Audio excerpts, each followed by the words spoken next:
बातमी सोलापूर जिल्ह्यातून आहे। उजनी आणि वीर धरणामधून भीमा नदी पात्रामध्ये 59,000 क्युसेकनं पाण्याचा विसर्ग सुरू आहे। भीमा नदी त्यामुळे दुथडी भरून वाहू लागली आहे। 6 जुलैला आषाढी एकादशीचा सोहळा असल्यानं आषाढी यात्रेवर महापुराचं संकट येऊ नये म्हणून प्रशासनानं 28 तारखेपर्यंत उजनी धरणामधील पाणी भीमा नदीमध्ये सोडण्याचा निर्णय घेतला आहे। याचाच आढावा घेतला आमच्या प्रतिनिधींनी। पाहूया।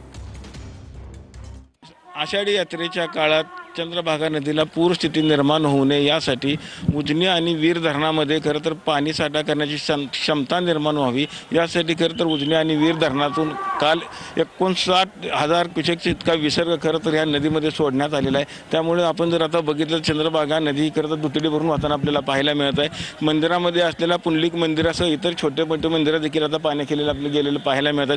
त्याचबरोबर हा खरं तर भीमा नदी पात्रावर असलेला ब्रिटिशकालीन दगडी पूल देखील खरं तर पाण्याखाली गेलेला आहे आणि पंढरपूर तालुक्यामध्ये याच भीमा नदी पात्रावरती असलेले 8 कोल्हापूर पद्धतीचे बंधारे देखील थोड्याच वेळात पाण्याखाली जाणार असल्याची शक्यता असल्याने ह्यांच्यावरती वाहतूक देखील खरं तर आता बंद करण्यात आलेली आहे। अलीकडच्या साईडलाच आंघोळ करावे असं आवाहन देखील खरं तर करण्यात येत आहे। त्याचबरोबर पोलीस प्रशासनाने देखील त्यांचे पोलीस इथे तैनात करण्यात आलेले आहेत, जेणेकरून भाविकांनी खोल पाण्यात कुठल्या जाऊन कुठलीही दुर्घटना घडू नये असा प्रयत्न खरं तर प्रशासनाने केलेला आपल्याला एकंदरीत पाहायला मिळत आहे। एकंदरीत आज जर आपण बघितलं तर चंद्रभागेचं पात्र हे दुथडी भरून वाहताना आपल्याला पाहायला मिळत आहे। चंद्रभागेच्या काठावरून कॅमेरामन विनोद शहर, रवी लवेकर, TV9 मराठी।